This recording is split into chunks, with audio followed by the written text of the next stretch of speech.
ॐ शङ्करं शङ्कराचार्यं केशवं बादरायणं सूत्रभाष्यकृतौ वन्दे भगवन्तौ पुनः पुनः ईश्वरो गुरुरात्मेति मूर्तिभेदविभागिने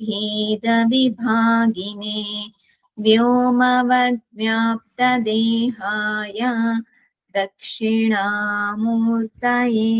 नमः। श्रीमद्भगवद्गीता प्रथम अध्यायं 8వ శ్లోకం।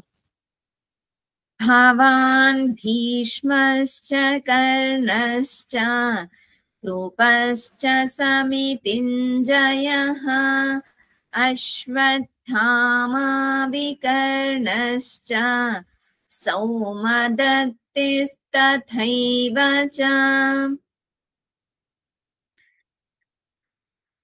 దుర్యోధనుడు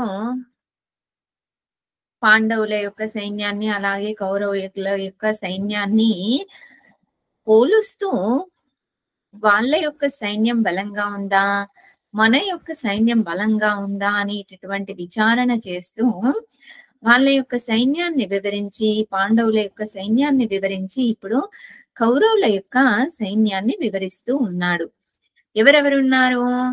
భవాన్, భవాన్ అనగా మీరు అని, మీరు అంటే ద్రోణాచార్యులు, భీష్మః చ భీష్మ పితామహులు, కర్ణః చ కర్ణుడు, కృపః చ కృపాచార్యుడు, సమితింజయః ఎవరు ఈ కృపాచార్యుడు అని అంటే అన్నింటినీ కూడా జయించినటువంటి వాడు, అందరినీ కూడా జయించగలిగేటటువంటి వాడు.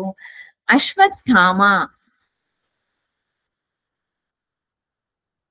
అశ్వత్థాముడు ద్రోణాచార్యుడి కుమారుడు అశ్వత్థాముడు. వికర్ణః వికర్ణుడు, సౌమదత్తి వికర్ణుడు ఎవరు అనంటే సోమదత్తుని కుమారుడు. తథా ఏవచ ఈ రకంగా ఇంకా అనేక మంది వీరులు శూరులు ఉన్నారు అని దుర్యోధనుడు ద్రోణాచార్యుడికి వివరిస్తూ ఉన్నాడు. మొదటగా ద్రోణాచార్యుడు అలాగే భీష్మ పితామహుడిని గురించి చెబుతూ ఉన్నాడు. ఎందుకు అనంటే ముఖ్యమైనటువంటి వాళ్ళు. భీష్మ పితామహుడు గనక యుద్ధంలో లేడు అనంటే ఎటువంటి అవకాశము లేదు కౌరవులు ఈ యుద్ధాన్ని గెలవడానికి. మరి ఆ భీష్మ పితామహుడు ఎవరు అనంటే సర్వజ్ఞుడు, సర్వజ్ఞానము కూడా తెలిసినటువంటి వాడు. ధర్మ అర్థ కామ మోక్ష చతుర్విధ పురుషార్థాలు కూడా పూర్తిగా తెలిసినటువంటి వారు భీష్మ పితామహుడు. అంతేకాదు ధనుర్విద్య తెలుసు, మిగతా అన్ని రకాల విద్యలు కూడా తెలుసు భీష్మ పితామహుడికి.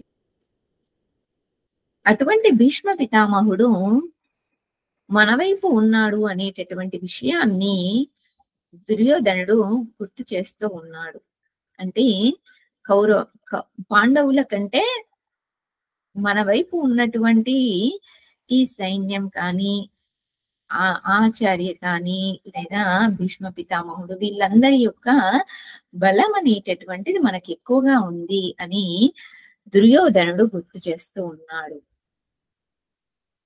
ఓం పూర్ణమదః పూర్ణమిదం పూర్ణాత్ పూర్ణముదచ్యతే పూర్ణస్య పూర్ణమాదాయ పూర్ణమేవావశిష్యతే. ఓం శాంతి శాంతి శాంతి. హరి ఓం శ్రీ గురుభ్యో నమః. హరి ఓం.